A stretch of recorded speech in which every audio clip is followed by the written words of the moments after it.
E aí, já ganhou dinheiro hoje? Então dá uma olhada nos meus resultados dos últimos 30 dias trabalhando pela internet. Em um mês, eu fiz mais de 100 mil reais em vendas enquanto eu estou viajando aqui em Buenos Aires, na Argentina. Quer aprender como que eu faço isso? Então clique no link na descrição desse vídeo que eu vou te ensinar. Faltando aí 2 minutos, 3 minutos para terminar o jogo, um chute espetacular no ângulo, mas ainda tivemos força para criar uma, até mais 2 oportunidades, quase viramos o jogo. A gente não sai contente completamente, óbvio que não sai contente porque não conseguiu vencer, mas entende que a equipe se entregou, criou as oportunidades, faltou aquele detalhezinho que às vezes falta no futebol, talvez porque fosse sábado à noite, que não é dia de clássico. Se fosse domingo, provavelmente teríamos vencido. Tudo bem, mano.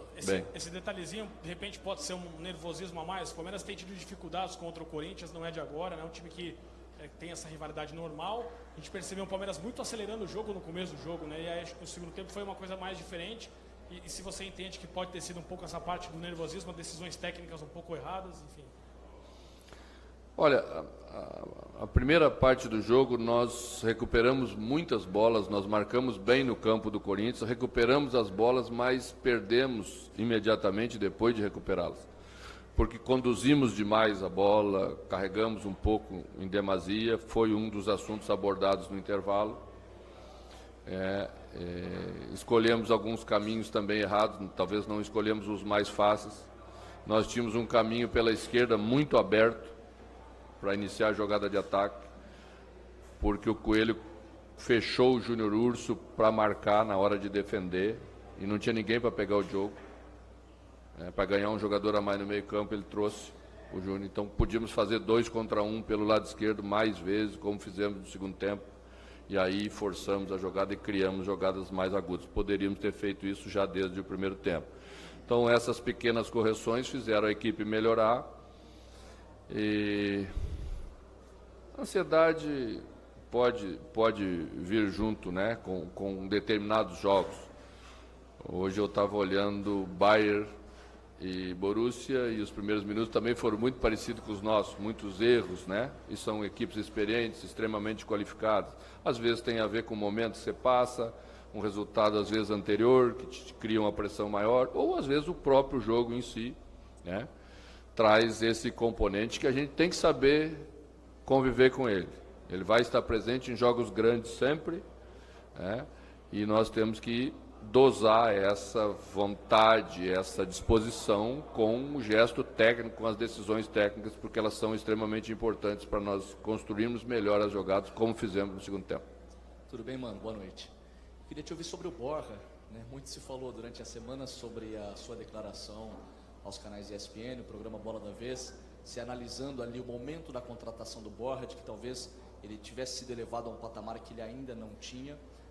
O empresário do Borja chegou a fazer algumas críticas a você, e o próprio Borja, numa entrevista a uma rádio colombiana, disse que essa crítica ou essa sua análise doeu na alma e tudo mais, e você o chama para a segunda etapa. Como é que tem sido essa relação, se vocês conversaram sobre tudo isso, e o que você projeta em relação a ele especificamente nessa reta final de temporada, por favor? Bom, a única coisa que me interessa nessa conversa é a alma do Borja, que é muito boa, e eu não quero de maneira nenhuma atingir, porque não é a minha intenção. Fiz um comentário absolutamente normal, mas vocês sabem que fazem o que querem com o que a gente fala, então já levaram para lá, já levaram para cá. A resposta completa que está ali não pertence toda ela ao Borja. Eu estava falando algumas coisas mais gerais daquilo que penso sobre, às vezes, as expectativas que se criam e os momentos difíceis de atendê-las, né? Então, não conversamos, óbvio que conversamos, né? E vou utilizá-lo porque ele faz parte do grupo e tem condição de entrar, e entrar bem como entrou. Poderia ter feito o gol da vitória, teve uma grande oportunidade para fazer. Então, enquanto ele estiver no grupo, ele vai estar sendo utilizado como um profissional do clube. Mano, algumas posições a gente já vê jogadores tendo uma sequência, se afirmando. O Zé Rafael vem de bons jogos, o próprio Daverson, na ausência do Luiz, jogou bem. Mas tem uma posição que me passa a impressão de que não tem um dono garantido, que é a função do meia mais centralizado. Quando entra o Lucas Lima, não se afirma, o Scarpa e nem estou falando do pênalti, falando do jogo, é um jogador que não vem mostrando a mesma regularidade de outros momentos. O Veiga tem entrado pouco. Essa é uma posição que você ainda não achou o cara que te resolva os problemas durante os jogos? É uma posição em que a gente tem oscilações ainda, né? Eu sempre procuro montar as equipes com uma ideia de 2 atacantes mais atacantes e um deles de beirada que tem capacidade de se juntar aos homens de meio para construir as jogadas. Acho que o time fica mais completo assim, né? Então o Zé Rafael já entrou e já fez bons jogos. O William sempre entra também numa condição, mas daí seriam 3 atacantes, você perde um pouco essa capacidade de armar mais.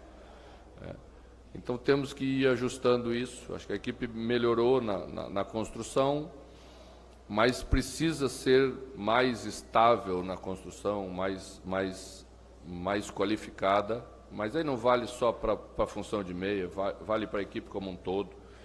É verdade que a bola passa mais e a incumbência mais de construção é desse jogador, né? Então vamos tentando dar maturidade para eles entender as escolhas, né? Entender quando acelerar o jogo e quando dar ritmo, controlar mais o jogo, quando vir buscar a bola no pé e quando atacar espaço, para aproveitar a situação que o adversário te dá. E aproveitar principalmente quando o nosso jogador está com a visão descoberta da jogada, porque essa é a hora de atacar o espaço, essa não é a hora de vir buscar, porque esse jogador que está com a bola já está na condição de armar uma jogada. Então, achando e construindo essas questões com a equipe, ela vai amadurecendo e vai melhorando. Mano, quando o Palmeiras teve o pênalti, estava 0-0 o jogo, né? Se tivesse o Palmeiras convertido, aproveitado a oportunidade, poderia ter sido diferente a história da partida? Eu não tenho bola de cristal, mas poderia. Tal era a superioridade que tínhamos naquele momento, né? E aí, certamente não tomaríamos um contra-ataque tão aberto, que foi o lance que originou o escanteio e Michel acertou aquele chute espetacular. Mas o futebol é assim, né? Num momento como aquele, uma penalidade máxima precisa ser convertida, né? Essa é a regra do jogo, é um clássico com valor importante, construindo a jogada como a gente estava construindo. Você aproveitar uma situação é fundamental para tentar construir mesmo a sua vitória. Mas, às vezes, o futebol é duro. Provavelmente já vencemos quando o nosso goleiro defendeu um pênalti. Aliás, vencemos recentemente o jogo do Ceará, né? Então, vento que venta lá, venta cá. Mano, para a disputa do título, ainda isso dificultou muito, mesmo sendo um clássico, claro que não sabemos, o Flamengo pode perder amanhã, aí diminui um ponto, vamos esperar. Vai secar o Flamengo amanhã? Os secadores do Flamengo não têm tido muita felicidade, né? O Flamengo tem tido os méritos de fazer os seus resultados, mas uma hora também vai não fazer. Mas é importante, lógico, a gente fazer a parte da gente. Eu tenho falado muito sobre isso. Mas levamos o sentimento para casa hoje de que merecemos construir a vitória. Escapou por esses detalhezinhos do jogo, mas jogamos com mérito para construir a vitória. Eu acho que isso é importante. Mano, outro dia, nessa linha aí da pergunta do Lian, você falou que o verde é o verde da esperança, né? Em relação a título, tal. Ficou menos verde agora, vamos falar a verdade. Não sei, vamos esperar. A rodada termina amanhã. Mano, boa noite. Você é um técnico conhecido por ir bem nos clássicos. E o Palmeiras jogou muito bem hoje, só que apesar disso acabou não conseguindo vencer. Você acha que não conseguiu vencer por causa do nervosismo, da pressão de não ter conseguido vencer os últimos derbys? Você acha que isso atrapalha a equipe na hora de finalizar a jogada? Não. Bom, o futebol é um conjunto de coisas, você não separa todas as coisas, mesmo que você aborde o assunto com seus jogadores, que para trás não se resolve mais nada. Você só pode resolver para frente. E hoje era o clássico para frente. Penso que jogamos para merecer vencer, mas o futebol nem sempre é um jogo de justiça. Às vezes também vencemos quando não merecemos tanto, né? E hoje foi a nossa vez de pagar a conta. Mano, boa noite. Queria te perguntar sobre o Luiz Adriano, qual a situação dele, se dá para pensar em contar com ele no próximo jogo, e se você acha que até pelo número de chances criadas e não convertidas hoje, ele acabou fazendo muita falta na partida de hoje. Você sempre quer contar com todos, e o aproveitamento de Luiz Adriano tem sido muito bom, né, em relação às chances que ele tem e o número de gols que marca. Mas poderíamos ter feito com o Davidson, no primeiro lance do segundo tempo de cabeça, uma grande defesa do Walter. Poderíamos ter feito com o Borja, a bola que caiu e pegou sem pulo e chutou por cima, né? E aí não estaríamos aqui falando esse assunto. Então, não quero ser injusto com os jogadores que entraram. A avaliação sobre Luiz Adriano me parece unânime sobre a qualidade que tem. O jogador sentiu um desconforto. Existiu o risco de você ter um rompimento de fibra, que não aconteceu, mas se o colocássemos em campo, hoje teríamos um risco muito grande em relação a isso. Um rompimento significaria aí 4, 5 semanas para frente. E aí, se todos acham ele muito importante, achamos também você perder 5, 6, 7 semanas para frente, já encerraria o campeonato. A gente entendeu que não deveria correr esse risco em relação a ele. Boa noite, senhores. Você não precisa de contar com a sorte para ficar rico. A única coisa que você precisa é do método certo para vender pela internet.